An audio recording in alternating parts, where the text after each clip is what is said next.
Okay, welcome back everyone. Thanks for being patient with us while we waited for a few people to join us.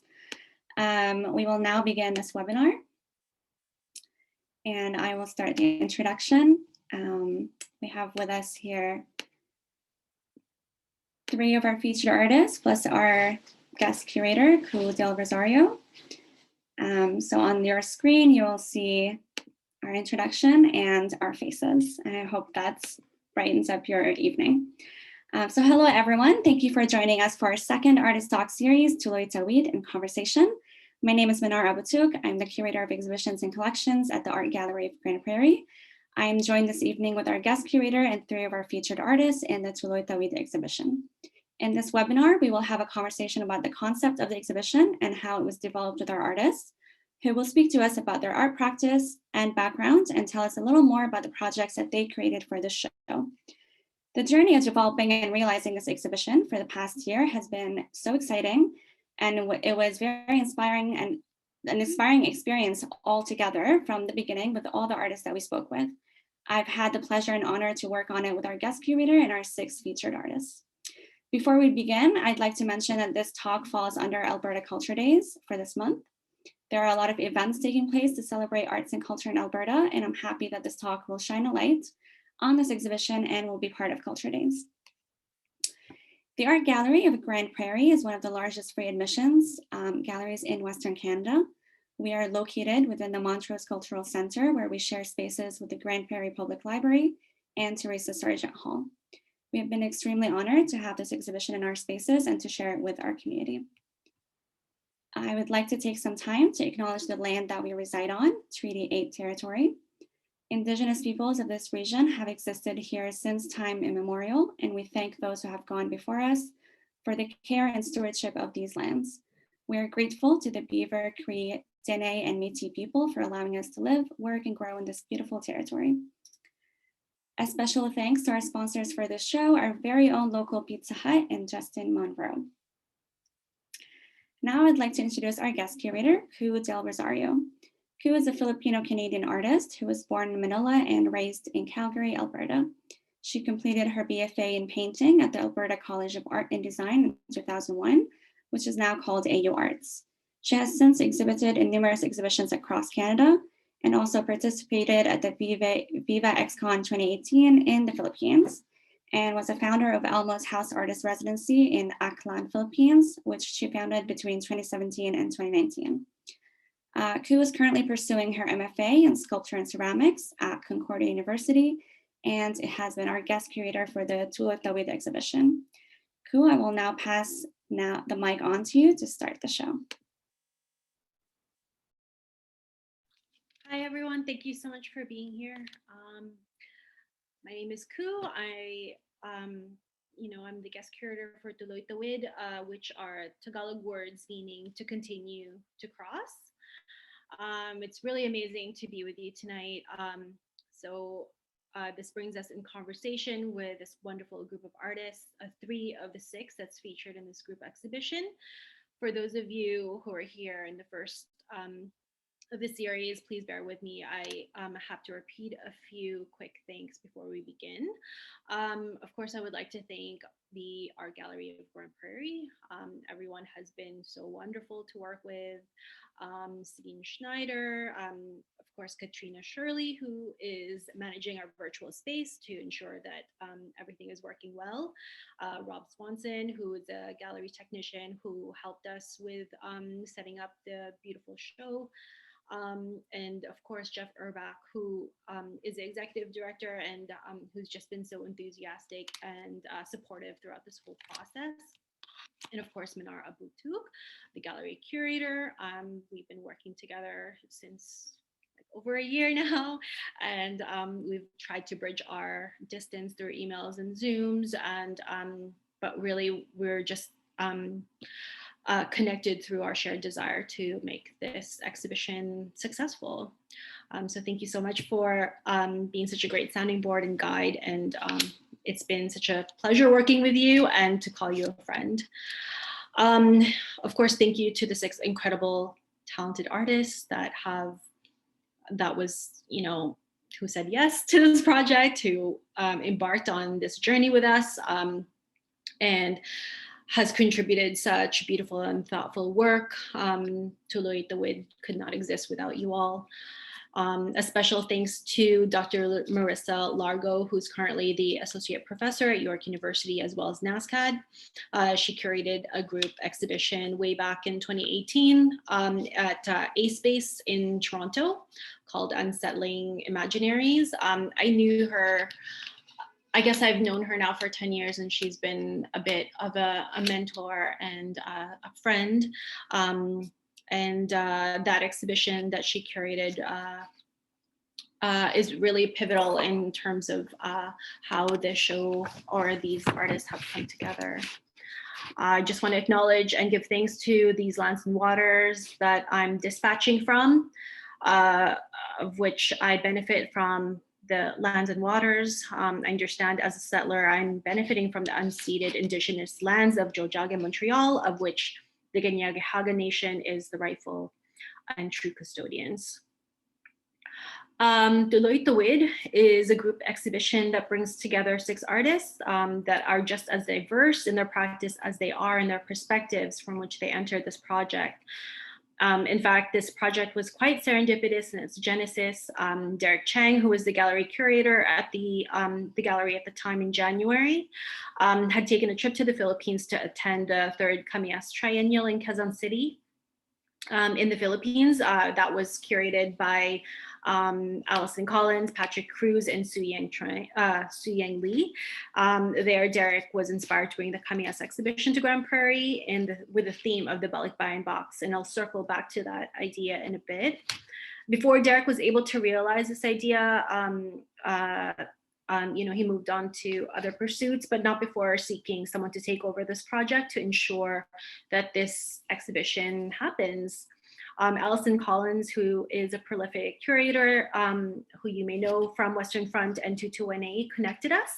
And she was aware I was ready to head back to Canada after living in the Philippines for a few years, and getting to know the art community there through the Elmo's House Artist Residency.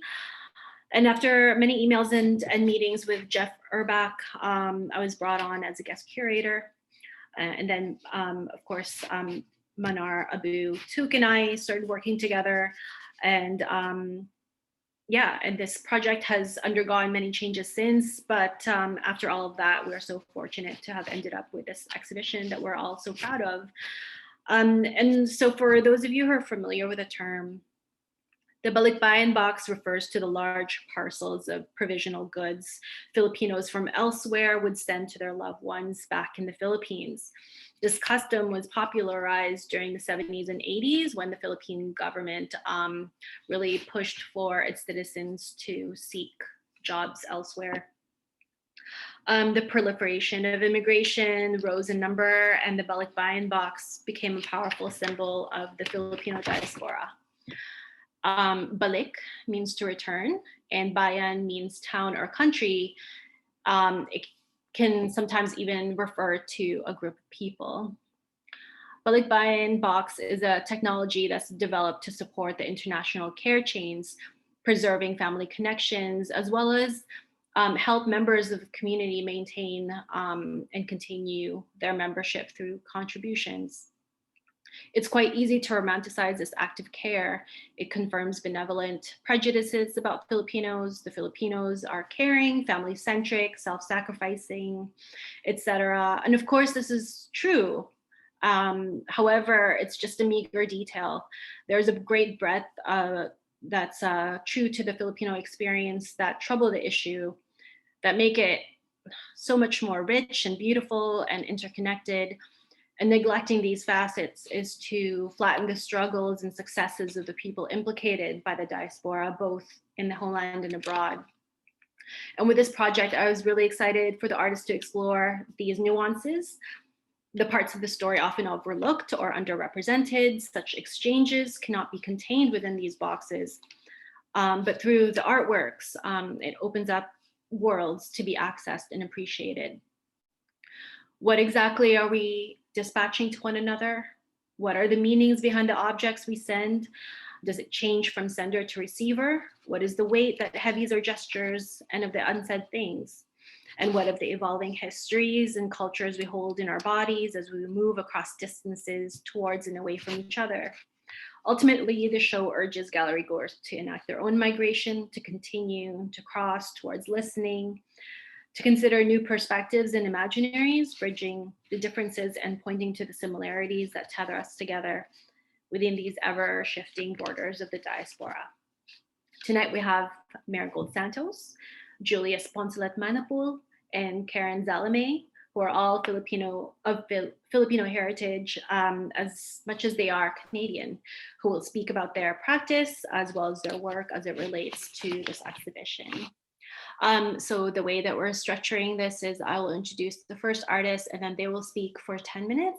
And then I will introduce the next artist and so on. And then afterwards, we'll move on to question and answer. And then we'll open up the discussion to the guests as well. So if at any point you have a question, please drop it in the chat and we'll address it during the last portion of this event.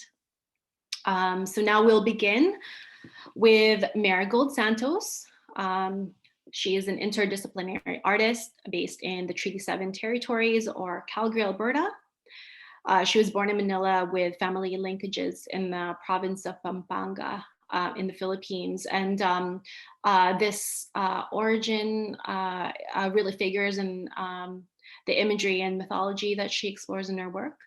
And I'll just read a little bit from her bio as well. Marigold examines lived experience and storytelling presented within the otherworldly. Her work explores selfhood and identity that embraces multiplicity, fragmentation, and empowerment as informed by experiences of movement and migration. She completed her BFA from the University of Calgary and also received her MFA from Concordia University. She is the recipient of numerous grants from the Canada Council for the Arts, the Alberta Foundation for the Arts, and the Conseil des Arts et de l'Art de Québec, to name a few. Marigold is one of the 5 finalists awarded the 2020 MNBAQ Contemporary Art Award. And her recent exhibitions include the beautiful group exhibition Painting and Diaspora at Foundation Fee in 2020, which is curated by Cheryl Sim, and which is now currently on view at Esker Foundation in Calgary until November. And I'll just drop a link of that in the chat if anyone wants to check it out. It's you have plenty of time to see it. Marigold's painting is also featured on the front cover of Therese Estacion's debut book of poems called Phantom Pains, and that is also a beautiful collaboration that is such a beautiful set of poems, and I'll just drop the article of that in the chat. So Marigold Santos is represented by Norbert Hall in Calgary and Patel Brown in Toronto. And now I will give the floor to Marigold. Thank you so much, Marigold.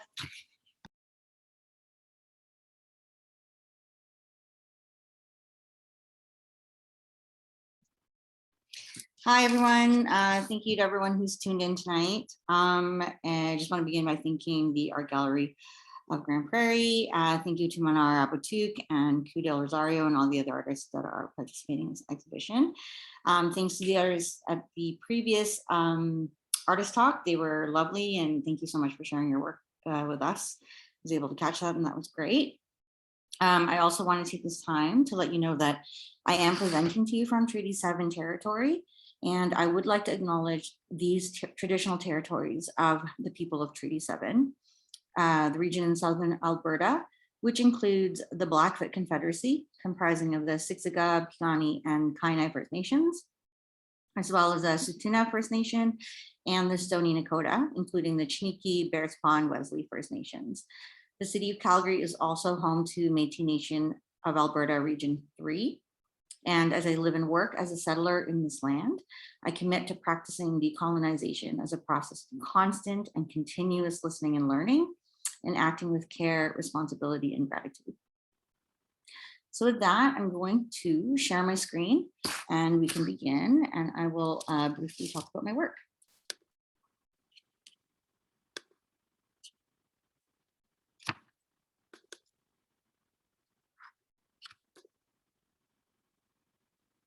Okie dokie.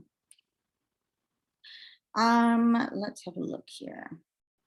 Sometimes it's quite challenging to summarize the scope of my work and research over the past 10 years in 10 years and in 10 minutes and in just a few slides, but I'm going to do my best. And this is just a sampling of my work and a brief description of my practice overall. I have BFA in printmaking at UC, as Ku had mentioned, and an MFA from Concordia University, that's in Montreal. And my work is interdisciplinary, which can include painting. In this image here, I've included a picture of myself working on a giant painting, drawing, sculpture, installation, sound, and also tattoo works. This is the same painting finished here. The explorations in my work focus mainly on identity and notions of selfhood that embrace notions of multiplicity and fragmentation and hybridity and nuance, all of which encourage empowerment and resilience, while looking through a lens informed by my own experience, my own biographical experience of immigration and navigating as a person in diaspora. So I was born in the Philippines and my family immigrated to Canada when I was a child, young enough not to feel the tug of leaving a culture behind, but old enough to have lived that culture and landscape through language and experience and family ties. In most of my work, there is a reoccurring character, my own radically reconfigured version of an aswang. And for those who are familiar, know this iconic feared creature of Philippine folklore. And for those who don't, a brief synopsis would be, it's usually a hybrid character with an inherently multiple self who is evil and operates outside of social norms. This character can take many shapes and many forms, and there's no one definitive way to describe this character, as it's deeply linked to oral tradition. And so because of that, it can also evolve and change depending on the region and also the storyteller and the receiver. The version that I'm closely linked to and that I grew up with stories of is the version of an aswang called the manananggal. So this one translates to sever or to separate. And this particular aswang has an ability to self-sever. And it self-severs its upper and lower half that divides. It's a viscera sucker. And part of its survival is that it must rejoin its body by night's end, otherwise it will die fragmented. So this act of separation and attachment and independent flight became the foundational metaphor for enacting the diaspora in my work. So in my work, I consciously upend and invert the history of this mythology, which in itself stems from colonial violence. And I reconfigure this character. So where the act of attachment and detachment serves as a critical response and a link to survival and disavows the grotesque and the horror that it originates from. Instead, it speaks of contemporary issues that I'm concerned with, about strength and resilience and repair and the possibility, transformation, and porousness. So sometimes the figures in my work that represent these aswang are presented in various embodiments. So in this slide here, you can see they're quite different from the previous slides of that like reclining figure and the two, or the levitating or reclining figure in the two paintings. These ones are like inky drawings of shrouded aswang figures. And again, it's an evolution of what I refer to as my version of this radicalized aswang. The ink in my work can represent like fluidity and experience and concealment and revealment through skin. Or sometimes I present these figures comprised of woven elements and they're modular. So the self-severing that I talked about with the aswang then is conceptualized, and it's not only limited to body parts anymore, but it becomes a repairing or reconfiguring attachment, detachment with objects and landscapes and concepts of importance. So here are two larger paintings. So in the work at the Art Gallery Prairie, these aswang characters appear only as severed and independent hands. And they are grasping at like singular elements that are linked to my own personal sensorial memories of the Balikbayan Box, my own personal experience of it. So these are the three works that are in the show. So my memories of this box are from when we packed them and we brought them with us to the airport and then to the Philippines, and seeing all the other families with similar style boxes. They all look the same: nylon cord, packing tape. They were like packed and weighed to the brim carefully with the objects inside chosen very specifically. And they were brought by us as Balikbayan people. So this is one painting that I have in the show here. In this work, I really wanted to focus on the boxes that we brought back with us to Canada, packed with souvenirs and perishable goods, mainly found there, that were made with care and consumed, to be consumed in our current homes in Canada as a way to symbolically prolong our visit to the homeland. So prolonging these sensations provided a longer tether to the homeland and to the family that we care about, but we can only grasp at in these fragments. So this hand here, you can see, is made of tangled cord, this nylon cord I speak of, and it's grasping at casoy fruit, which is a cashew fruit, and many are grown in my mother's province in Pampanga.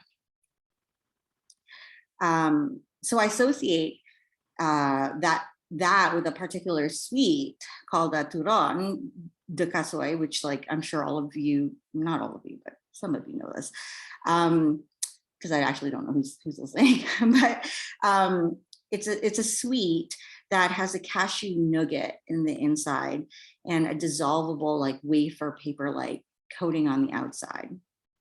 And this is what we would bring home all the time with us to Canada. This particular painting is of a hand that's an abstraction of wood, and the fingertips are covered in yellow cellophane. It's just a wrapper that's super common, and it can be found surrounding handmade sweets, in particular this one called yema. So here it is. It's like a soft custard candy made out of egg yolk and sugar, and it's formed into these pyramids. And this is the last painting here, which is a very fluid hand that's kind of melting or transitioning. And oh, sorry. And it's holding grains of rice that have been unharvested. And this one reflects this idea of, like, suman, which is a dessert made of glutinous rice, and it's wrapped in palm leaves or banana leaves. And we would bring this back home with us and fry it up and eat it with sugar. So they're all edible. They all have distinct flavors and textures. And, you know, as a person in diaspora, we don't have the gift of being immersed in our culture 24/7. And these are fragments that we grasp at as sensorial memories. And it's just a way to connect us and link us back to our heritage and our family and our experiences of familiarity and comfort just a little while longer. So I'm going to leave that there.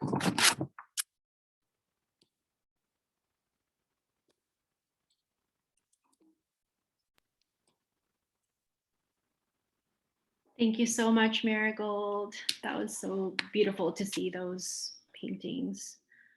Our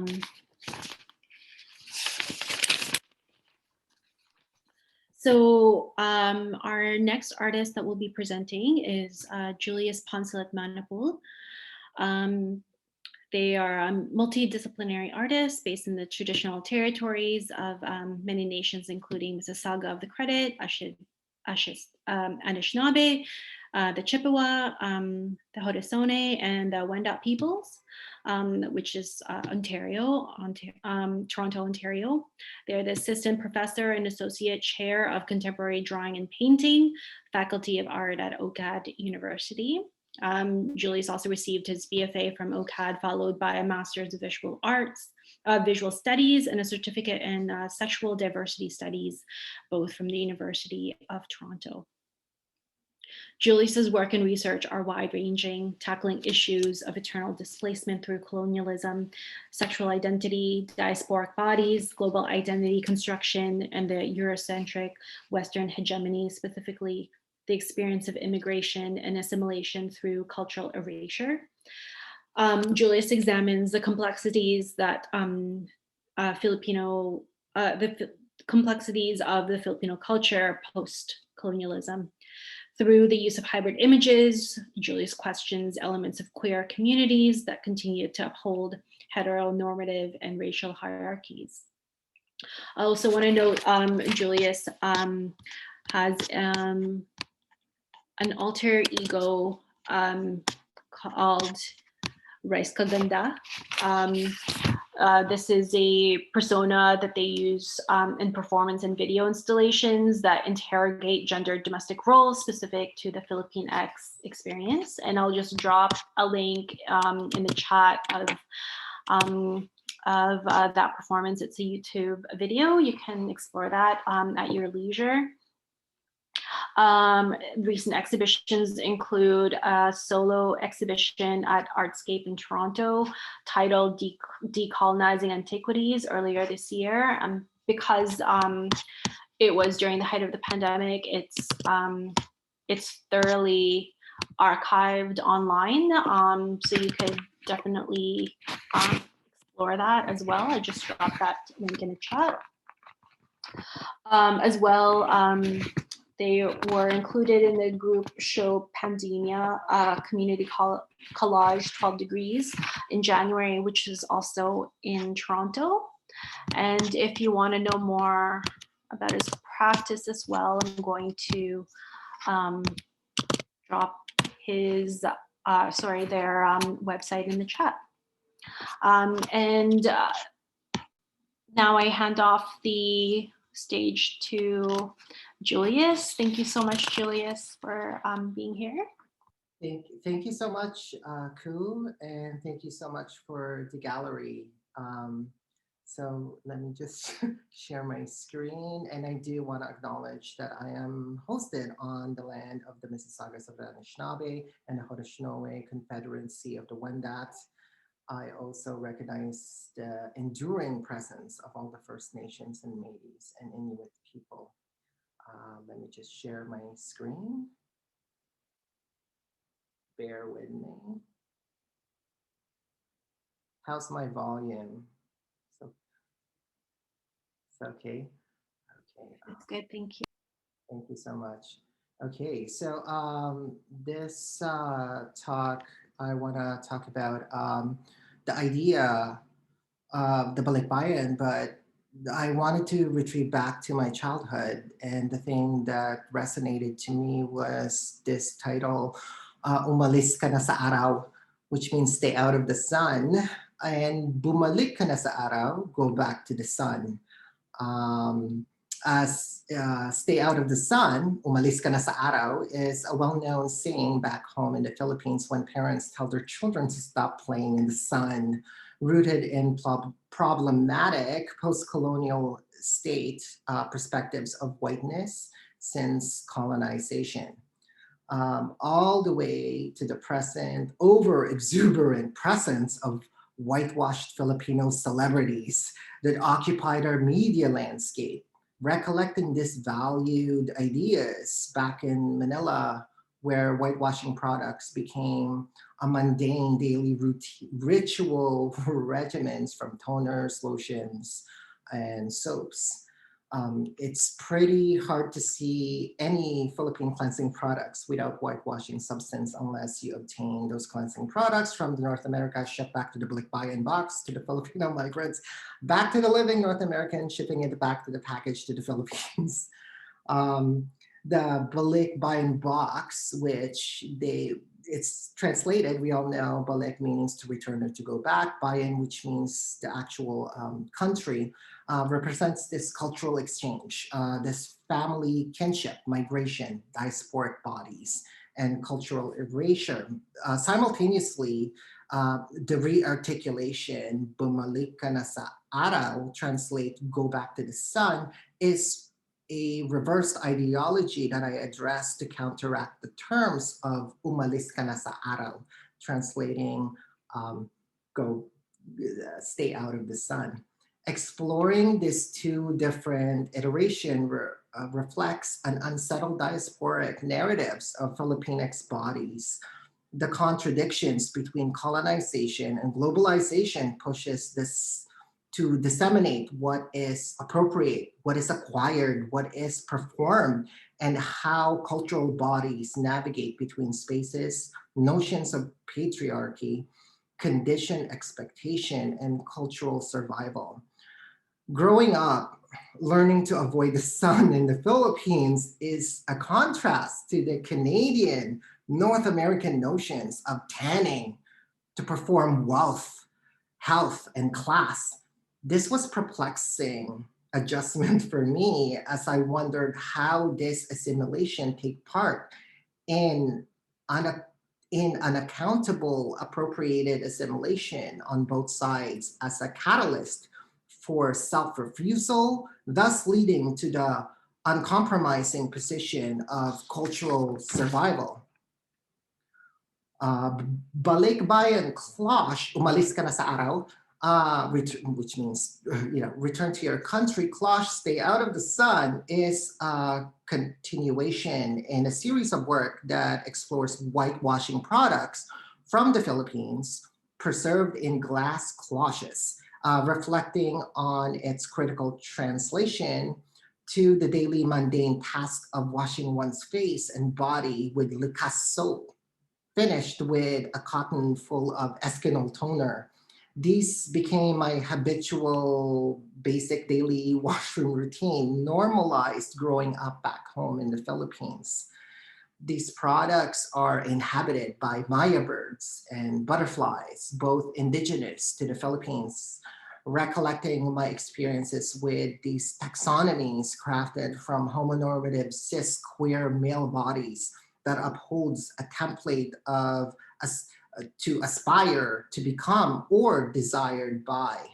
These problematic tropes are crafted from printed digital collage bodies that simulate wings, feathers from paper. The whitewashing products are bejeweled by my fingernails, Swarovski crystals, and basmati rice, stained with Filipino soy sauce in different dilution to achieve varying shades of brown. This organic pigment on the rice echoes skin, covering the images of pale Filipino figures seen on the whitewashing products, displaying both the rice and the figure of whiteness. As you can see here, the rice, the different tonalities in here as well. White vinyl text that says Balikbayan hovers over these objects, supported by the glass cloche, reflecting that what it means to return to one's country, or on the contrary, to return back to one's own cultural agency. Balikbayan Bading certificate is, which meaning return to your country. Queer faggot certificate are 3 versions of 11 by 17 inches digital collage certificate prints, compiled images from my last travel back in the Philippines in 2004, which was actually the last time I visited the Philippines, and never since, are composed with my travels around the world as a tourist juxtaposed together. By adding my experiences of returning back to my country of birth with intersection of all my past travels as a tourist, I analyzed and examined my internal nomadic sense of belonging as an immigrant Filipinx living in a colonized country of Canada. I internalized my existence as a visitor in both countries, one of my birth and the other a temporal dwelling. I merely inhabit the characteristics of a passing visitor through these global spaces. By cutting out images of myself from travels documented from my iPhone, I subvert these digital pictorial archives that then re-travels through these curated, amalgamated spaces. The blank absence of myself in the image points to my distance from the presented space, while the presence of my outline tries to reconnect myself to what was erased and washed out from my culture agencies and reclaiming my sexual identity away from the prescribed gender role, which is now displaced through a sense of unbelonging to a physical space. And I know Ku mentioned Rice Kaganda alter ego, which you see in here, thus conceptualizing and excavating the problematics of many queer diasporic bodies that results to the erasure of memory loss, one's loss of one's country and self-identity. The Balikbayan Box is then inserted central to the image, confined while connecting the box symbolism of cultural flights and exchange between Filipinos in the Philippines and the diasporic Filipinos from the Western countries. The text of the Balikbayan Box also provides a space for one to enter one's name that echoes a documented certificate, a proof of one's existence, to occupy a space both outside the tangibility and the surface space that is the paper documented certificate, which we see here, which can inhabit the vernacular iterations of Filipino nicknames. The surface of the images is then flattened with the injections of decorative Tagalog texts of bakla and badeng, which translates to queer, gay, and faggot. This decorative aesthetic creates a screen between the edited narratives and viewers, linked boundaries in the act of looking between space and the personal or present space of the selfie. And to conclude, my art practice address eternal displacement through themes of colonialism, sexual identity, diasporic bodies, global identity, constructions, and the Eurocentric Western hegemony. My artwork focuses on the hybrid nature of the Filipinx culture after colonialism and the gaze of queer identities as taxonomy.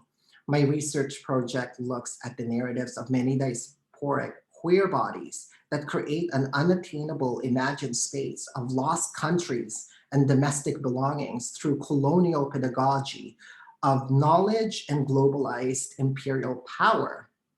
My hybrid images question the problematic sides of queer communities that uphold homonormativity through whitewashing and internalized racism that acts to challenge forms of oppression. And if you want to see more of my work, just go to www.juliusponceletmanapul.com. And I will stop sharing my screen. Thank you so much. Thanks, Julius. I just have to note that I have so many questions for Marigold and Julius so far.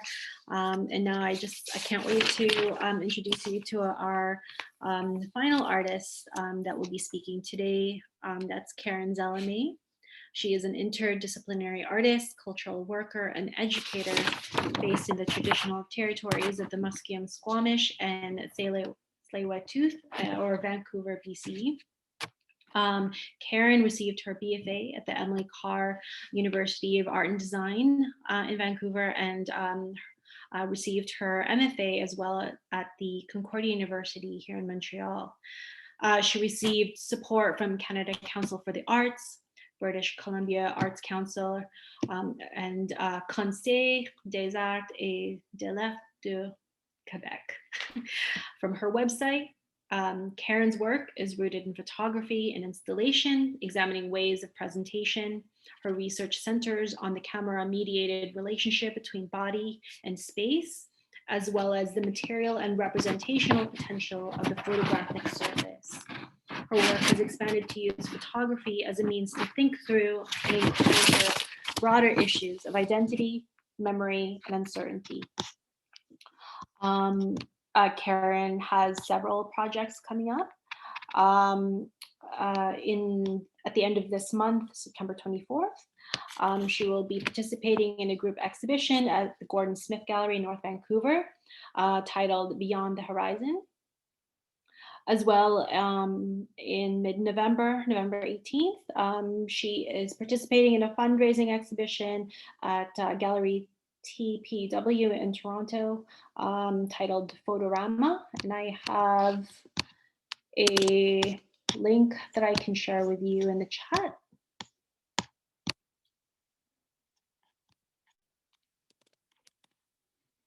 And as well, in April of 2022 is Griffin Arts Project's residency.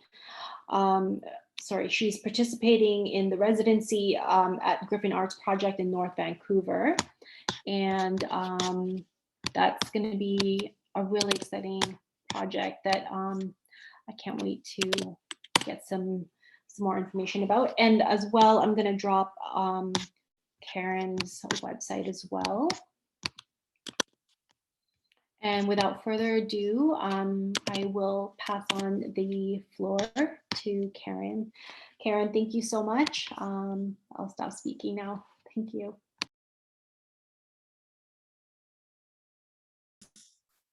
Great. Can you see my screen? Yes.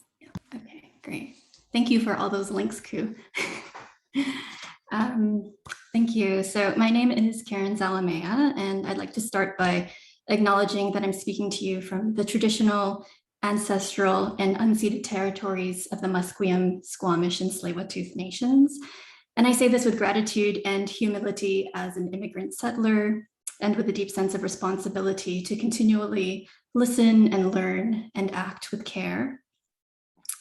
So before I begin, thank you to everyone for joining us today, to Ku, Manar, and the entire team at the Art Gallery of Grand Prairie for facilitating this exhibition and this continued conversation in the speaker series.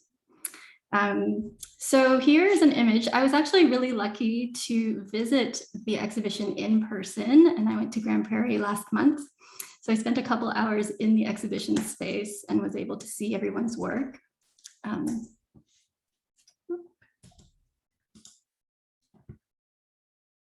There we go.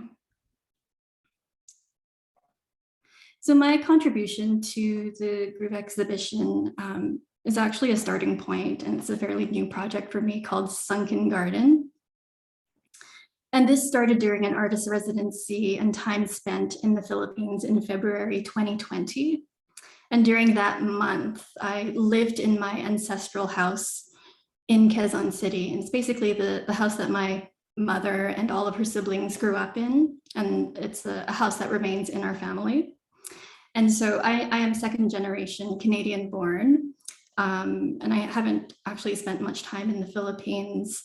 I had only been there twice prior. The last time was in 1999, so it was a 20-year gap, and the first time as an adult and traveling there on my own. So it felt very significant, but I didn't want to over romanticize the sense of homecoming.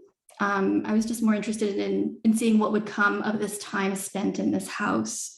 And I was particularly drawn to the marble details in the house. So there's marble tiles on the staircase and marble tiles on the main floor, which I later learned was brought by my great-grandfather, who's originally from Romblon Island, located in the center of the Philippines, which is renowned for its marble industry. But before I dive into that, I just thought I'd show a couple of previous examples of projects, mostly photo-based projects that I've done to sort of walk through thought processes and the ways in which I'm using the medium.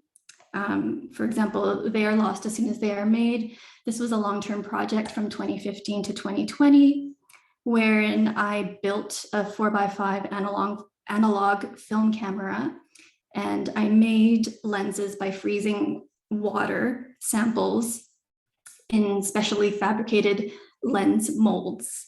And this was a project that I carried out in Iceland. And so with the camera and the ice lenses, I photographed the Icelandic landscape.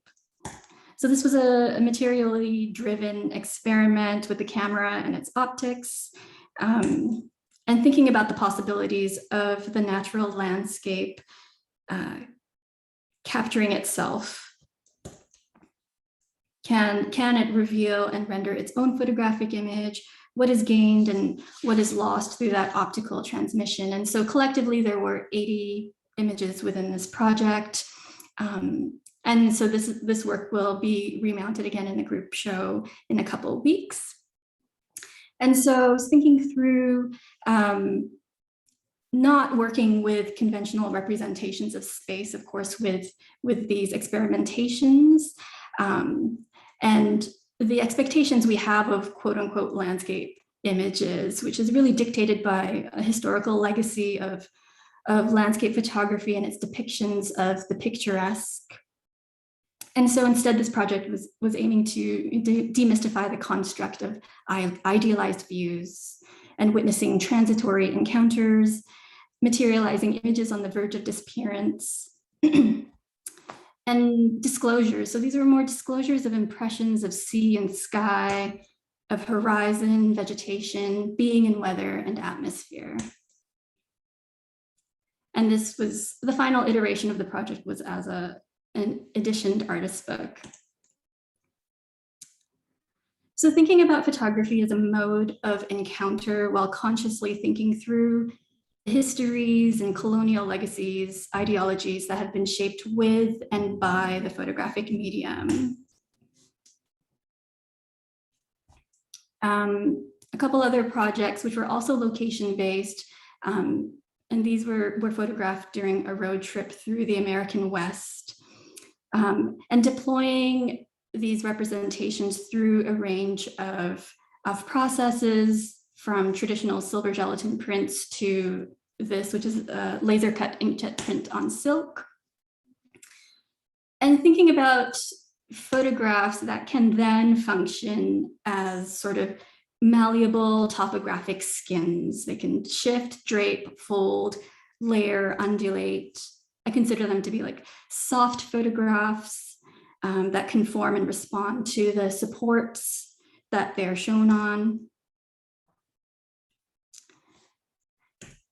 And manipulating photos through collage techniques, eliminating specific geographic references or spatial context. It wasn't so much about identifying landmarks, but purposefully instilling a sense of dislocation, of ungrounding, and distancing the medium from its inherent representative quality.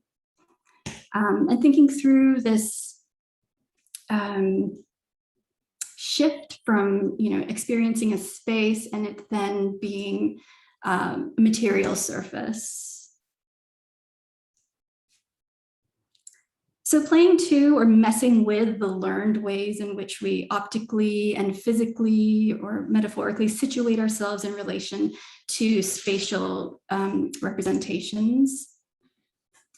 And I think they propose alternative modes of recording and of reading space, which brings us back to Sunken Garden in this like circuitous way that I'm thinking about it.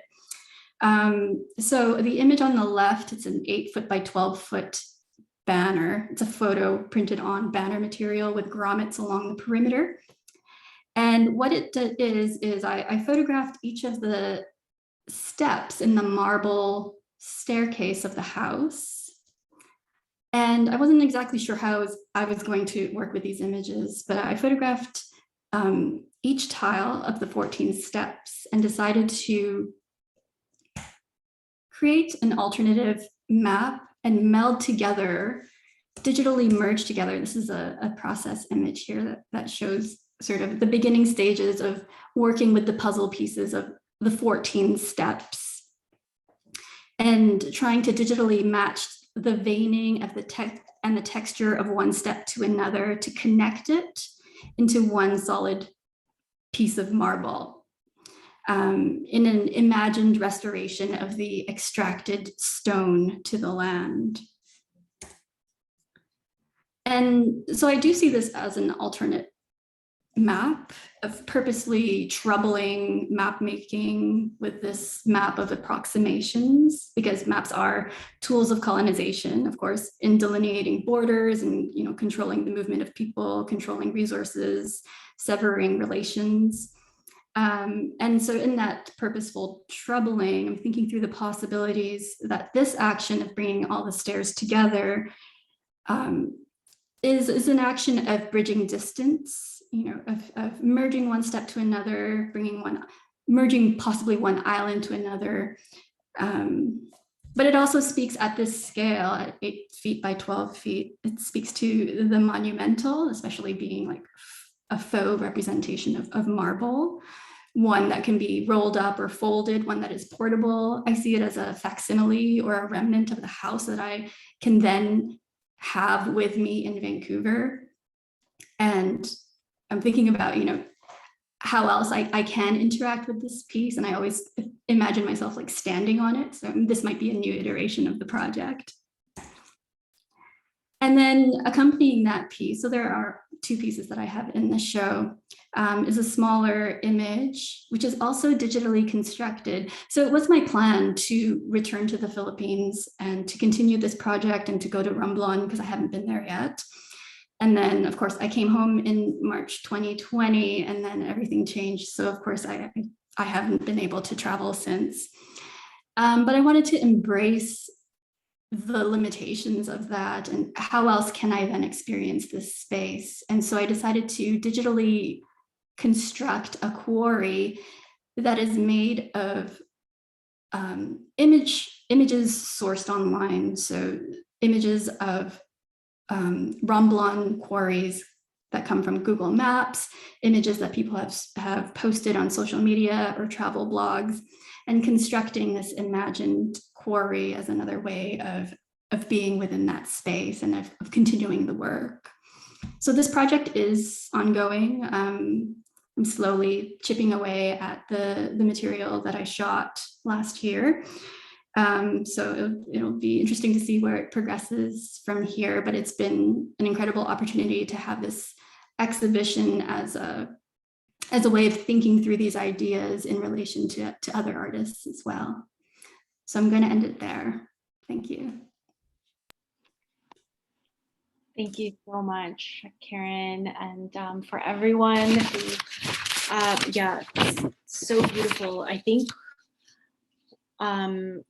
listening to all 3 of you speak about your practice, one thing that really ties the works in the show together are the skins. I feel like, with Marigold's paintings, the skins are the sites of encounters of environment, and as a way of, what are my notes here? Yeah, it's kind of like skin as a mesh. It's our first encounter, a point of contact with the world, an exchange of information. And with Julius, it's like it's a political encounter. The skin as this way of being an interlocutor of place, a way of fitting in or not fitting in.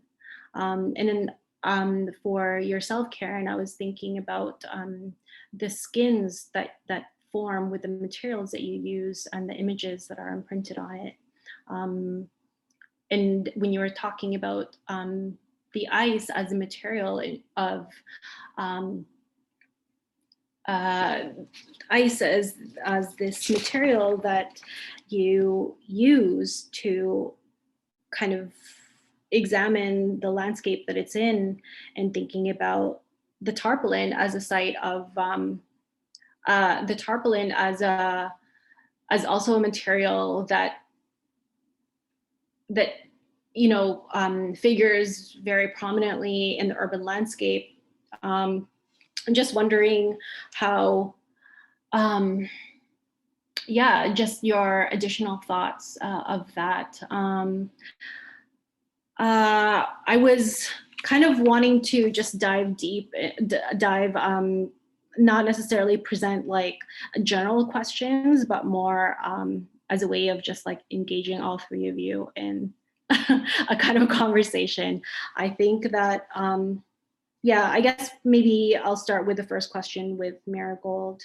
When you're thinking about, like the skins on your paintings, and all of a sudden it becomes like this invisible kind of skeletal forms of the arm and the hand. I'm just wondering, if you could talk a little bit more about that, about the materials that you kind of render in these paintings, like, and just like how you see these like these foodstuffs as figuring as a symbol of your encounters with Pampanga. When Pampanga is supposed to be known as the food capital of the Philippines, but I'm just questioning that as like, is that an invented identity? But then thinking about how that becomes like something that we can use as a way to identify ourselves with a place and time.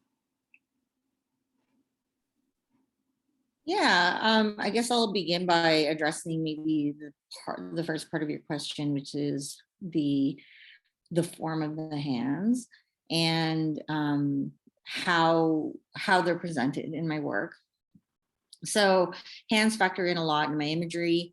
They are, for me, a point of contact, in that I'm a visual artist. I'm making things with my hands all the time. I'm tattooing with my hands. I'm sculpting, painting. And my sensorial memories really are rooted from where I plant my feet and what I touch with my hands. And so I think about that as a divide too, when I think about like the aswang being something that's severed and severs in half, and upper and lower bodies are divided and experiencing different things at different times. And yet they have to come together and be grounded as a unified whole for survival. And so hands for me are, again, like I said, a point of contact for experience that I speak of in my own. And so the hands that are featured in this show, like I said, are comprised of these objects or memories or concepts that are linked to an identity that feels fragmented, an identity that feels like it's always constantly trying to be put together and come apart fluidly, like an identity that's always in process. And so that's why the hands look like they are in some sort of transition, or they're in a liminal space.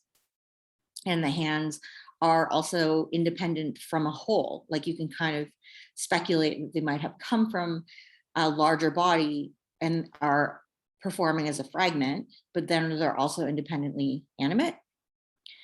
In terms of the objects that they're holding in, the foods, the objects that I selected, that really relates to the ways that I deeply feel connected to my heritage through what I, as a child, remember experiencing there and experiencing in the diaspora. so in my current home in Canada.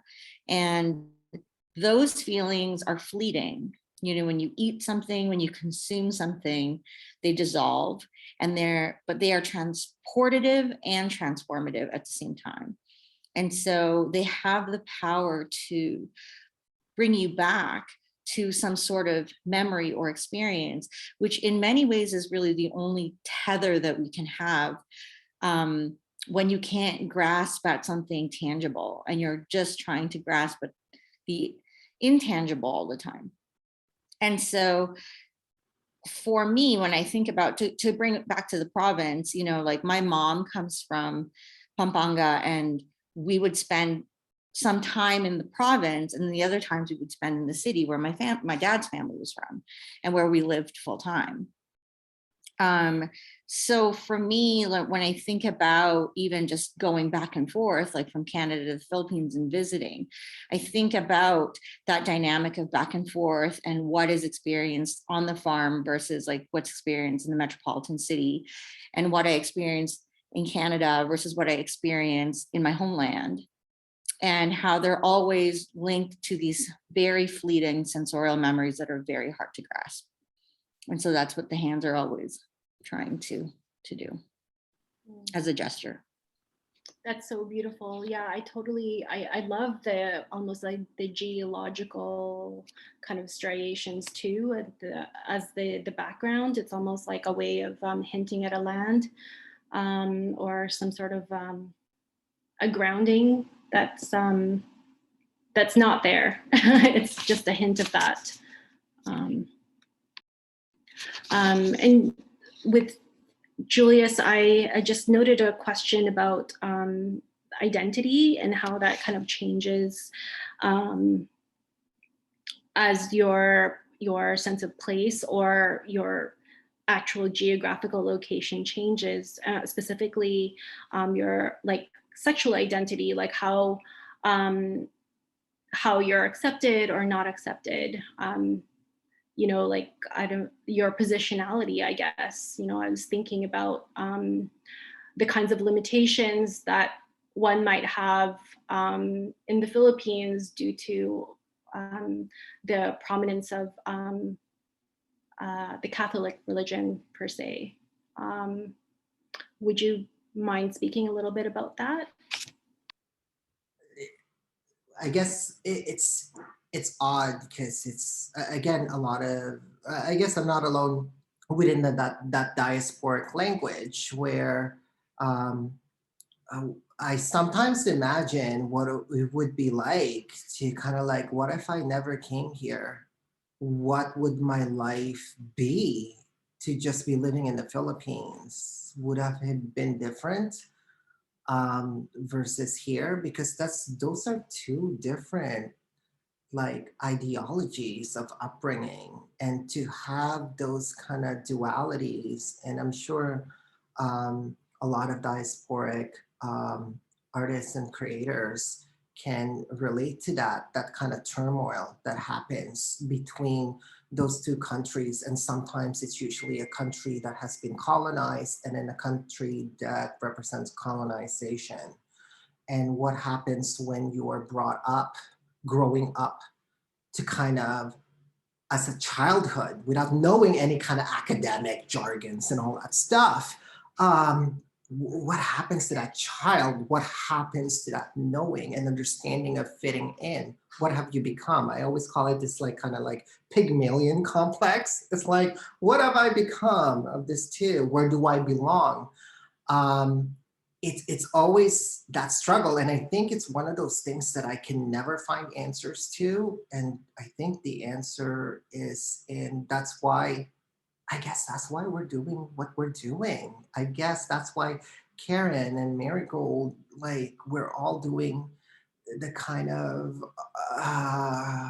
artwork and execution to somehow find an understanding and kind of like, what happens now? What is the landscape that we belong in?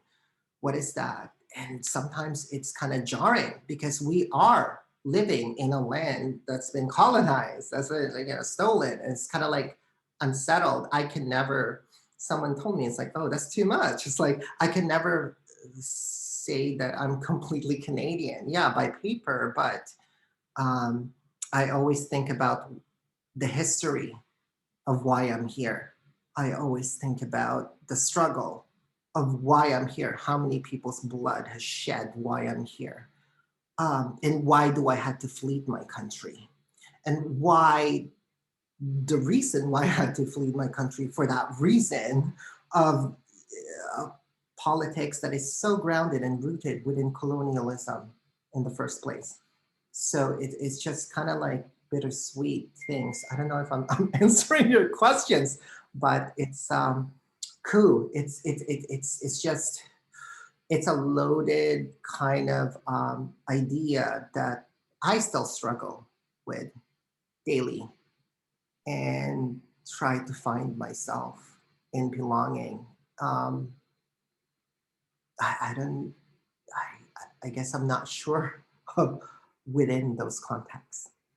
Yeah, I think, no, that's really powerful. Thank you so much. I think, I think that the thing that really ties all 6 artists' works is longing, the root, like, the word in belonging, longing for this place, I guess for us in Canada, longing for some sort of belonging, but also, like, the Balikbayan Box as a concept of trying to, have this kind of material connection, I guess, as well as, of course, these kinds of emotions of missing a place that no longer exists, I guess. Thank you so much, Julius. And I think that beautifully leads to Karen's work as well. This kind of landscape that you are addressing in your work. Can you share a little bit about your research or process of discovery regarding to your history or your relationship to land or this anti-monument of this marble? I guess for this particular project, it was really just about speaking to my family, and asking many questions to my mom, and then it became this unexpected chain reaction where my mom then looped in her sister who also lives out here, and she couldn't quite remember, so she called my aunt in California, who's my grandfather's youngest sister.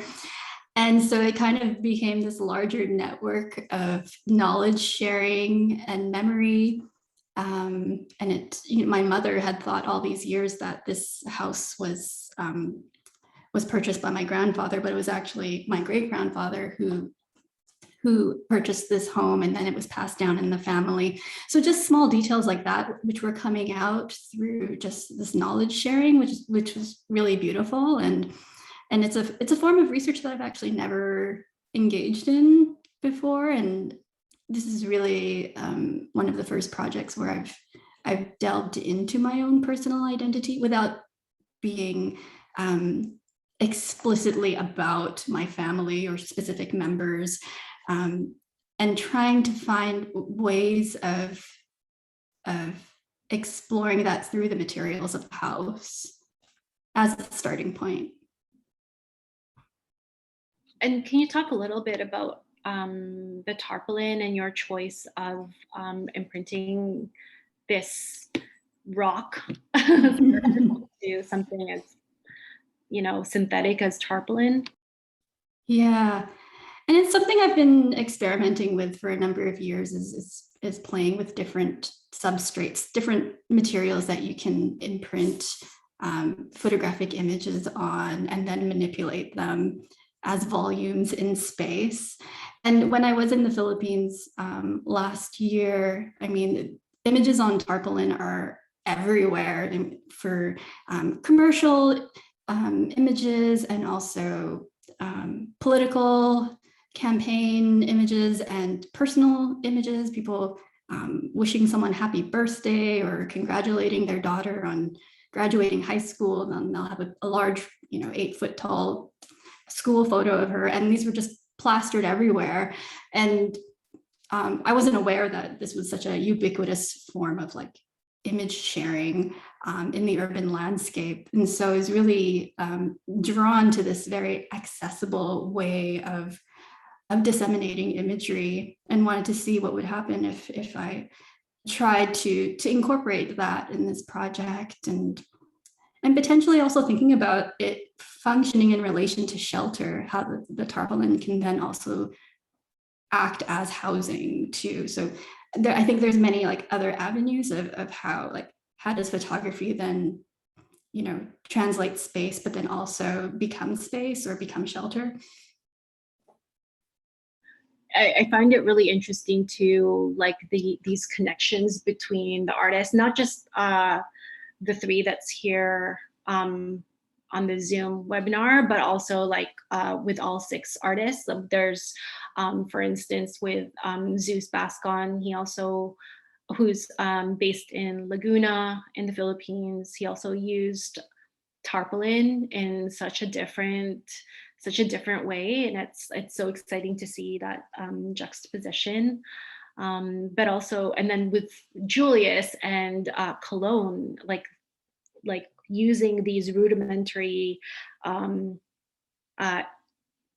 materials, these assemblages of humble materials, and using that to create this narrative, this global narrative of how we disseminate information through these products. And also like, the notions of care too, between Grace Lockhart and Marigold Santos's work in regards to these actual goods that we send back, or in the case of Grace, these kind of love letters, and then food as well is a form of love, right? But also, I just have a question for Marigold. We talked about your history a little bit, and I actually did not know that you come from a printmaking background, and now you have a mostly painting practice in conjunction with a tattoo practice. I wonder how that all kind of relates, because I know with like printmaking and painting are such different ways of applying pigment.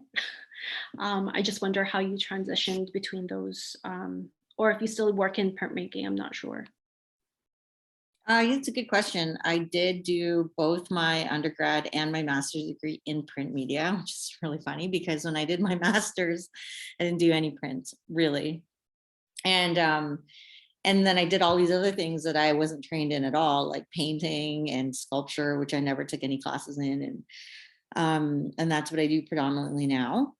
But I think the reason why I moved away from printmaking was that I was very much consumed by process, and with printmaking it's very process oriented, and depending on like where you're learning and what your practice looks like, you might be forced in some ways to be very good at making multiples. And so it's really interesting because I love to speak about the concept of multiplicity of a self, but in an individual way. And this idea of like multiplicity in making artwork was something that I couldn't do anymore. And I think it took away from the spontaneity of it. So I moved towards what I always loved to do, which was to draw. And so painting for me wasn't even something that I consciously made an effort to do. I just wanted to go back to the beginning of drawing, where I could immediately capture a mark or an idea very quickly and very directly. And so my early paintings weren't even really what you would call paintings, or I mean, whatever. But I would just try to make a really giant drawing, and then all I could find was canvas. So I was like, okay, that's what I'm going to use. But working with having a print background and knowing that there is this idea of layering that needs to happen is something that's repeated in my work from print all the way to even tattooing, but in various different ways. And in conceptually too, right? So when I'm making work, I might be like addressing it maybe quite literally or didactically, but there are multiple layers to what my research is and what I'm actually addressing. And then I think, like, you know, to sum up also the question is that tattooing is just another version of applying ink to a surface. I mean, it's a much more complicated conversation, but I wasn't afraid to take that on and to take on permanency in how you might want to see it, like, and engaging with another person and this idea of like intimacy and reciprocity in that process. It was just like a natural transition from ink on paper, which is very fluid and permanent as well, and then ink onto skin, and then opening up sort of many doors. Yeah, so it's kind of like a long-winded answer, but it sort of addresses all of what you had asked. I hope it does, at least. Yeah, no, thank you. And also, like, you know, thinking about tattoo as like a really traditional form of art practice, which, you know, I can't speak of in depth. I just know, you know, in some tribes in the Philippines really use tattoo as a way of distinguishing rank or accomplishment in battle, or so yeah, I just thought that was a really nice way of trying to integrate and maybe personalizing that practice for yourself. And that leads me to my question to Julius. You are a descendant of Maria Josefa Gabriela Carino de Selang, known as an anti-colonial fighter during the 18th century Spanish rule over the Philippines. So she's the first female leader of a Filipino movement for independence from Spain. And I wonder how your lineage kind of figures into the way you situate yourself in the world, or even the way you think about your art practice. Okay. Well, first of all, it's like it was a rediscovery after the death of my father, because that's when when I immigrated here in 1990, we left my father, and the only time I saw him was 2004, and that was about it. And then he died a couple of years after that, and I needed to know his story. His name is Fundador Kali Soriano, and he was a film director in the Philippines and writes scripts for TV shows and Filipino telenovela, like ghostwriter for Flor de Luna. And I wanted to excavate his history. And that's when I fell upon that information. And in my family, it was just, it was one of those things where I guess it's a typical Filipino kind of thing where, ay nako, you know, don't ask, don't think, just, you know, let's look at the future. What are you going to be? A nurse? You know, what are you going to be?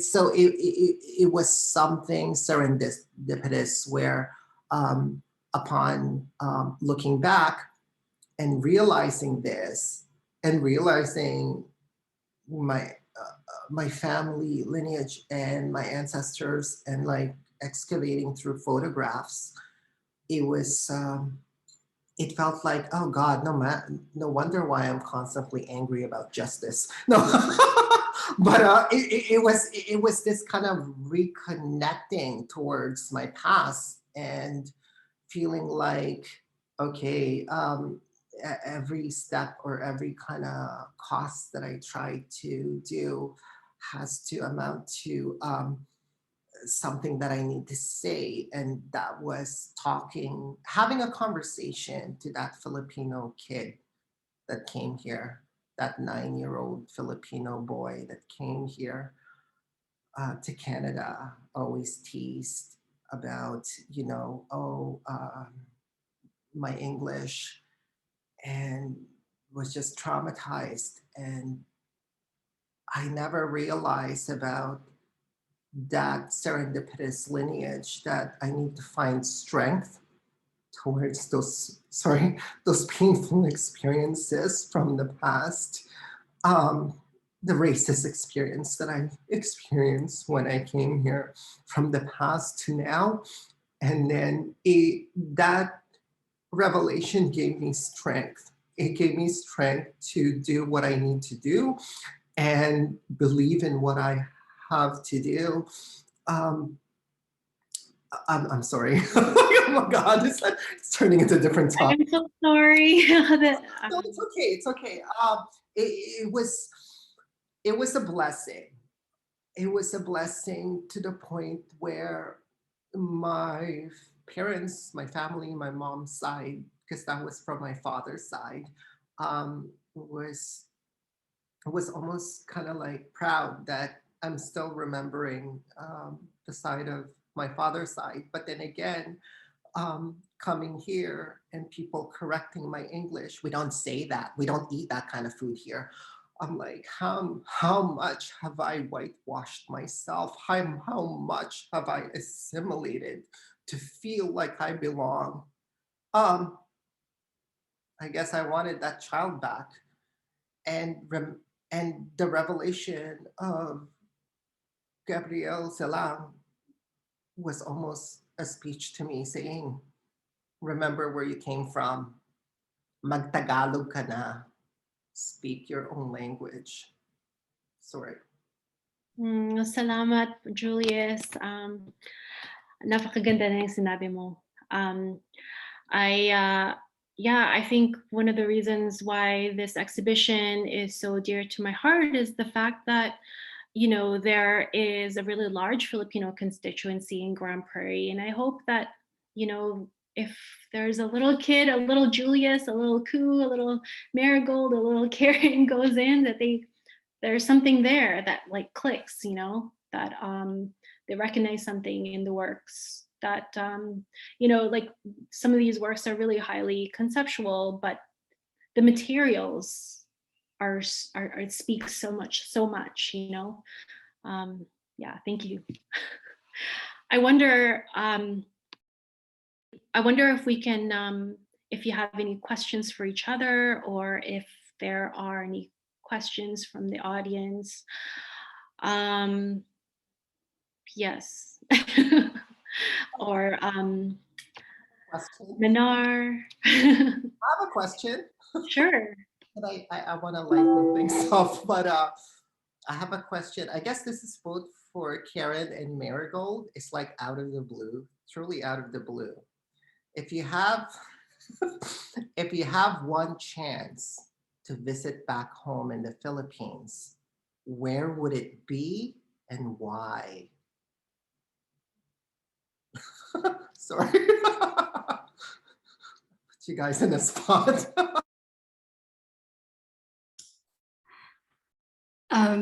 First of all, Julius, thank you for sharing all of that and for being so vulnerable with us. I really appreciate it. But to answer your question, I don't know. I feel like I haven't seen enough of the Philippines.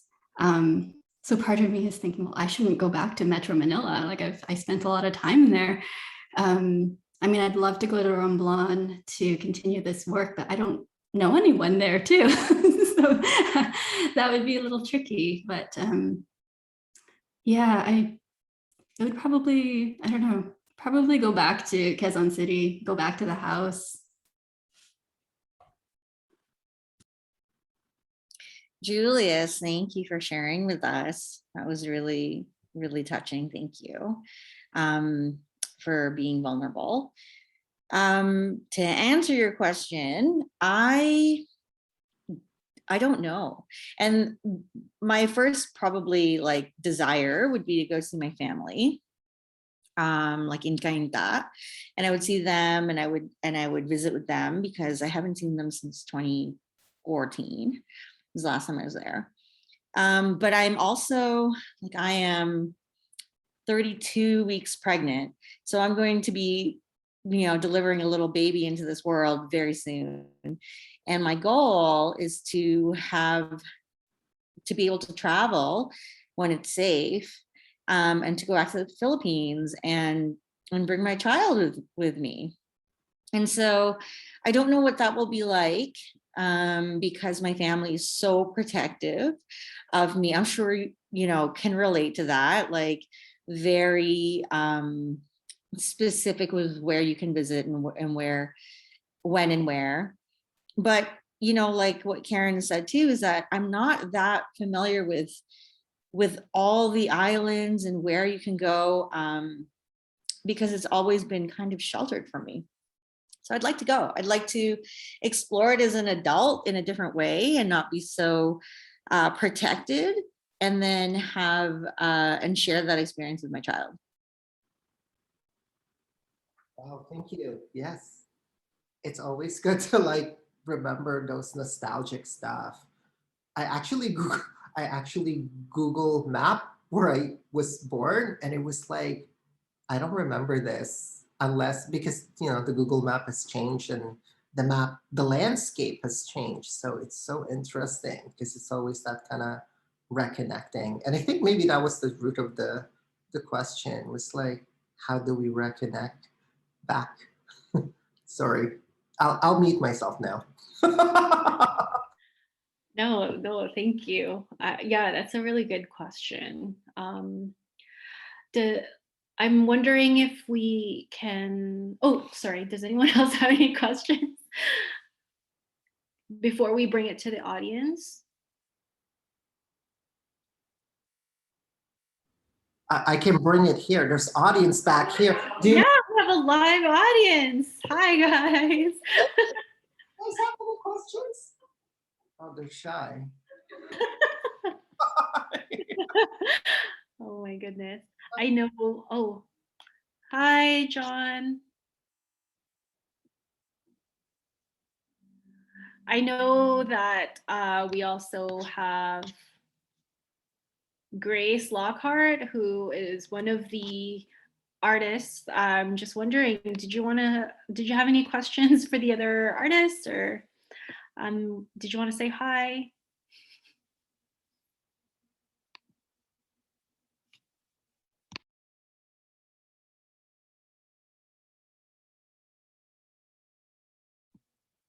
Thanks, John. He says he doesn't have the questions, but he really enjoyed this webinar. Yeah, I think that what I was really looking forward to, and I wish that we could have done this, but for, logistical reasons, we couldn't, but it would have been so nice to have all 6 artists too, I think. That's what I was the most excited about, is really see all of your work, but also, I mean, they are in dialogue, of course, they're in the same space, but actually like have an actual conversation with all 6 of you in the same space is so, yeah. Yes, Julius, just hop on. It looks like, can I ask the questions?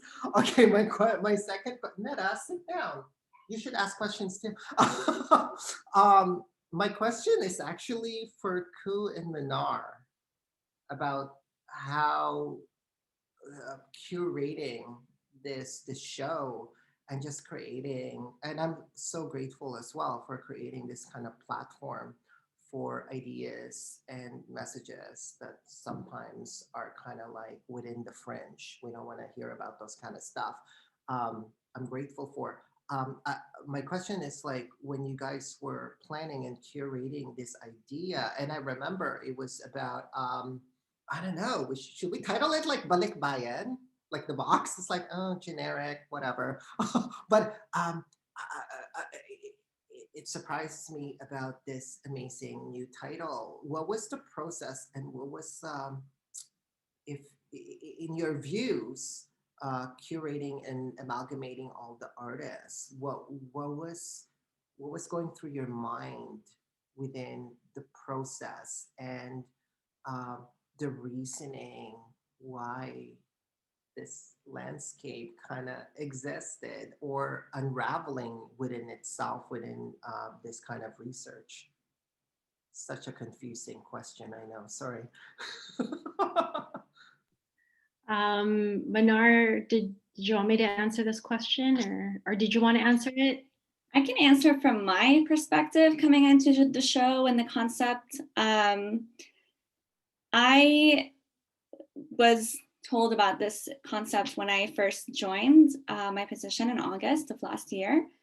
And I go into deep research mode when I'm really interested in something, especially when it comes to exhibitions.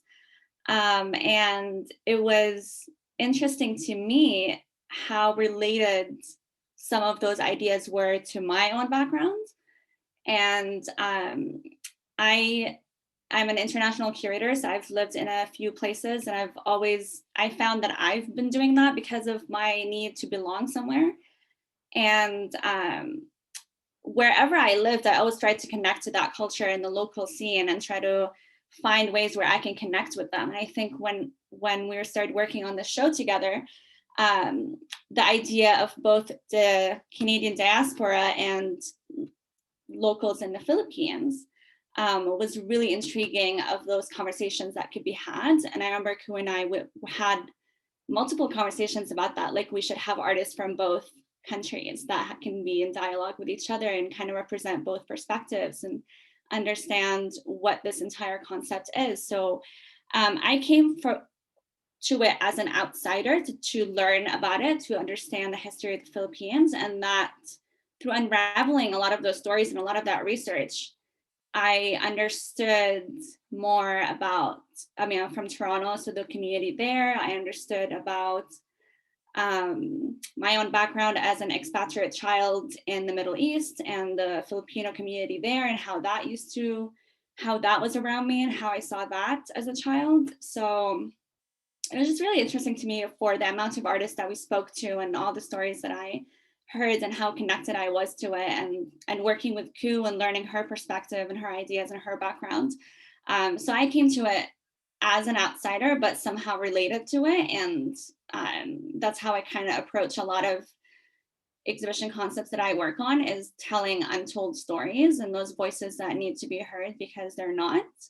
And that's where I walked in. But of course, Ku had her own personal connection, and every single artist we spoke to outside of the 6 main featured ones was through the conversations. It's really those conversations, that's the Zoom, the million Zoom calls that we had that put the show together, at least for me. And also, you literally flew in, like just flew into Grand Prairie, and then you kind of hit the ground running. Like yourself was discovering a new place, and like it's really incredible how the notion of positionality and belonging and longing is really universal, I coming at it as an artist first and not a curator, I was really just wanting to work with the artists that are here, with us, just interested in their work, encountered them in different capacities and different moments in time, and really curious about how each of the artists would handle the prompt, of the Balikbayan Box as a start off point, as a point that we can interrogate and examine, and also ways that we relate to that, as people from the diaspora, but also people who have received the Balikbayan Box or have not. We're all connected in this way, and I thought that it would be really exciting to see how all of those perspectives would interact or come into some sort of this this dialogue. It looks okay. I think Carl Tawan just pop something in the chat. Is the gallery open to exhibiting works of Philippine-based artists? Is it possible for them to just send their works for the exhibition, not necessarily go there? Not everyone has the ability to do so. Okay, that's a question for Manar. Yes, we do have an open submission process that actually deadline is in 5 days, where any artist, Canada or international, can submit proposals or works for our viewing and for our curatorial team to look through. And that's how you can present yourself to the gallery. So that's our process. And of course, we look at everyone. I mean, I look at everyone, so. That's great to know, Manar. I'm going to be applying soon. No. 5 days. Marie Andre Palon also has a question. Have you experienced discrimination as a Filipino artist in the diaspora? And I think that is a question for all of the artists right now. Thank you so much, Marie.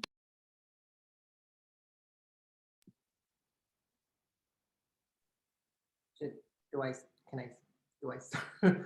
Oh, discrimination. Oh, welcome, discrimination. God, it's like, and I guess that's why it's kind of like so significant when I think about Balikbayan, bumalik ka na where you're from, go back to where you're from. I remember when I immigrated here and I didn't speak English well, and it was like how they called the fob, like fresh off the boat. I didn't know what that meant. I'm like, oh, why are they calling me that? But it was traumatizing for them, that uttering that's like saying, fucking go back to where you came from. And I hear that so constantly during my adolescence.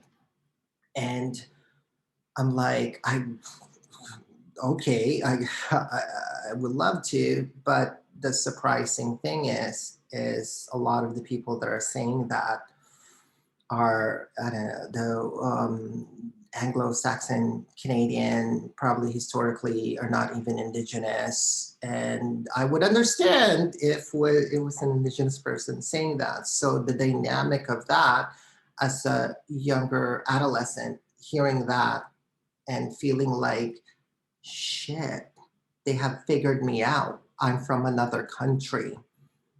Shoot, I should use Eskinol even more. Where's that colored contact lens? It was like, how do I assimilate so I can belong? Don't even get me started with the queer community. My God, racist. But so that assimilation felt like, because of that kind of unwantedness of kind of like, go back where you came from, go back where you came from. I kind of retrieve back to a safe place. And it's the scary part is the safe place became this place that's like, I need to assimilate and be like them. And to the point where, okay, stop having the Filipino accent, perfect your English language. In the Filipino families, like, ay nako, he still has the Filipino accent, right? It's like, okay, fine, eliminate it. They're so proud. Everyone's so proud to release their Filipino accent. And I was just perplexed and saddened to the fact that I've forgotten half of my language, and to assimilate, to feel secure, to feel safe. Those are the kind of either alienation that I have felt when I immigrated here in 1990. And then when I came to the queer communities, oh my God, it was even more racist, and still is. Asian Express, Bollywood nights. Really, was that necessary? Yeah, but it's quite problematic, and it's still relevant. I mean, why did Donald Trump got elected? It's still relevant, right? Sorry, I veered off somewhere there. Yeah, for sure. Thank you, Julius. Karen or Marigold, did you also want to address this question? I can go, I guess.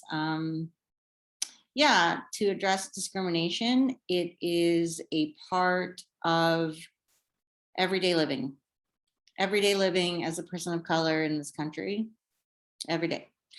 And it may not be something that is explicit every day.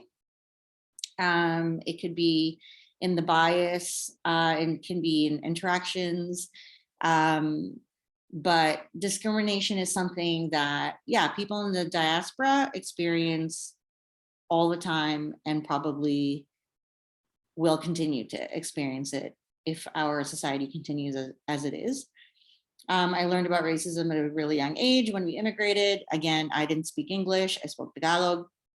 My parents quickly spoke to me or encouraged me to only speak English. And then because of that, then I lost the complete ability to speak my mother tongue well, though I am still fluent in understanding it. And it becomes a thing where you realize how othered you are, even at such a young age. So you realize your differences and you realize that it's not a welcome thing at a young age. Times are changing and we can only hope that they change even more. But even as an adult, you're constantly still facing barriers and discrimination and feeling othered just by what you look like. And it's a really complex situation because, as an immigrant settler living on this land that's stolen, you are it's complicated because you don't even know how, and you're only beginning to unpack the reasons why you're even here, the reasons why your family even came here, which they might have come here on a lie, that this, and so there's so much here. And I can only speak from my own experience and my family's experience. But yeah, it's definitely something that even as an adult, even somebody that, you face discrimination from also all walks of life, right? And yeah, it's an unfortunate thing, but yeah, it happens. Thanks, Marigold.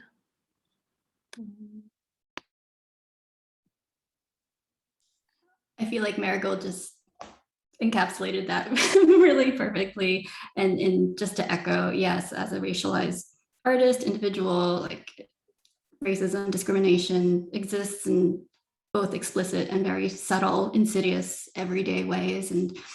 And we learn to navigate that even as someone who's Canadian born, and English is my only language. I never had an accent.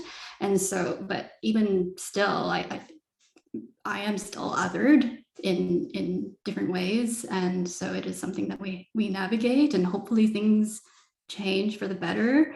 And having an exhibition like this certainly allows us to have conversations about diasporic identities, exchanges, connections to the Philippines, and what that necessarily means when artists from both lands are in conversation to the same like thematic that you've set out for us. Thanks, Karen.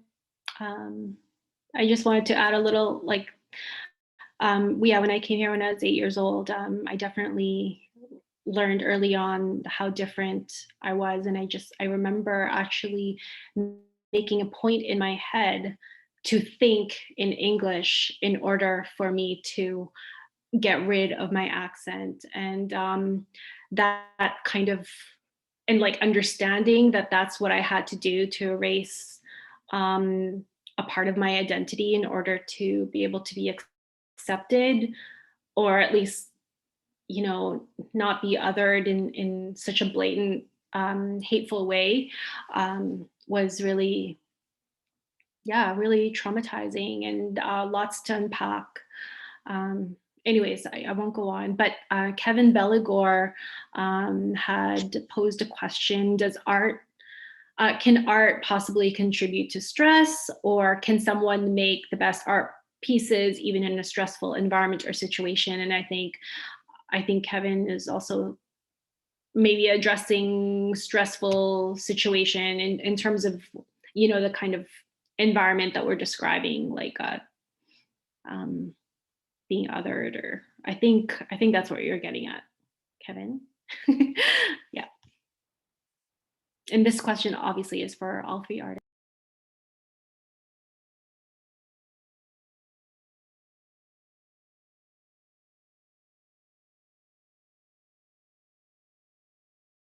It's like, Julius, who are you pointing at? Which one? Our screens are all mixed up. I guess I can answer to begin. Can you make art under a stressful situation? I can only speak for myself, and I can say that it's hit or miss. I think with a stressful situation or a heavy situation, whatever that might be, it can really depend. It can depend on each individual, and it can depend on each situation. I would love to say that, yes, you can make great art under great stressful situations, but I also can say that, no, sometimes you just cannot. And I think that there's a misconception sometimes with art that, you can channel these things that you feel, and then you can like make beautiful work about what you feel. And sometimes it's really not that simple, because as artists too, like as feeling vulnerable human beings that that experience the world, you're impacted by the world. Like I can say that during the beginning of the pandemic, there was a lot of pressure on artists to keep producing, because it was like, hey, you're at home, and isn't this what you do all the time? Like, don't you just make work? And it was like, actually, I'm feeling really impacted by what's happening in the universe right now to everybody. And I get to mourn too. I get to be upset, and I get to be affected as well. And that might not make art that is something that I feel reflects what I want to accurately, or whatever, I don't know. But then on the flip side, yeah, sometimes you can make work that when you're really like super stressed out, and you bang something out, and you're like, wow, that, I don't know where that came from, but that's okay. So I guess it's just like, I think it's very individual, and it's very specific to a situation. Thanks, Marigold. Oh, I can go next. Stressful art. My God. Almost feels like all I've been doing was stressful art. But I guess in a way, it's like I found that, I guess going back to that question, I don't know if I'm about to answer it, but going back to it is like realizing, let's ask the question, what is art? What constitutes as art? Is this art? Is that art? Is this, I believe that I just needed to kind of express what I was feeling. If I was feeling happy, positive, that's what I express. If I was feeling down, that's what I express. But then at the earlier age, I didn't realize this, that art became more a sense of belonging, a sense of this kind of like otherly world. I remember when I was a kid, I wanted a Barbie dream house, and they said, no, ay nako, Barbie dream house for him? Oh God, no, give him a truck. But no, I wanted the Barbie dream house. I couldn't get it. And I was like, God, for God's sake, I will have that Barbie dream house as a kid. I took, cardboard box, my mom's shoe box. I took the remote control truck. I put my mom's shoe box on top of the remote control truck and put flowers in it and stole my sister's Barbie doll and like put it in there. It's like, look, it's a parade. This is before I discovered there was Pride Parade. Look, it's a parade. And what I realized looking back was that art became possibilities. Art became the space where I could belong when I did not belong in the reality of the world. And I realized how much that saved me because I can craft something that I think that I could have, I can belong in. So in a way, when we're thinking about, the tortured soul of the artist, of course we can make amazing work when we're tortured, but at the same time, in the other side of creating, and art is such a big word. What is art, right? Cooking is art. Conversation is art. This is art. So in a way, it's like, to me, I find it in a way as it's a savior. It saved me from feeling like I did not belong. It saved me from imagining possibilities where I could belong. So I guess the art is vice versa. It could destroy you or relieve you. But no matter what, the message in those aspects is for everyone to unravel and read and get something from it, and hopefully get something from it from their own perspective and feel like no one is left aside. I don't know if I answered that question, but okay. Thanks, Julius. That was so beautiful. Like, how am I supposed to follow that? But I love that. Yeah, like the sentiment of, or the notion that art as a space of possibility and a way that we're maneuvering and moving through different situations and different times. And you can't always wait for the ideal conditions in which to work too. I think that's something to remember. So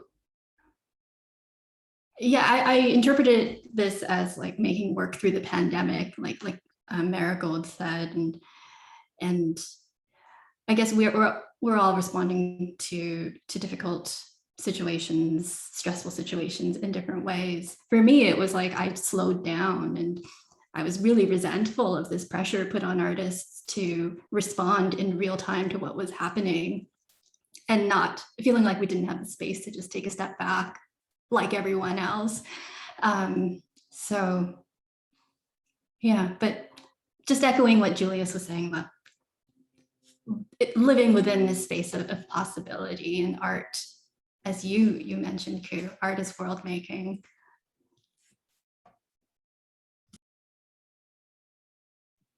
Thank you so much, Karen.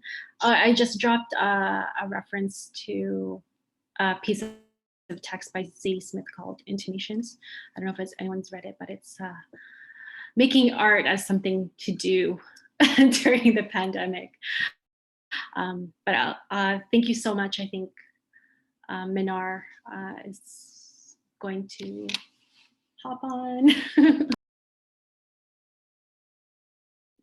Yeah, thank you guys, and for the audience and everyone for answering that last question. I think what is art, as Julius said it, is a great way to wrap up our conversation.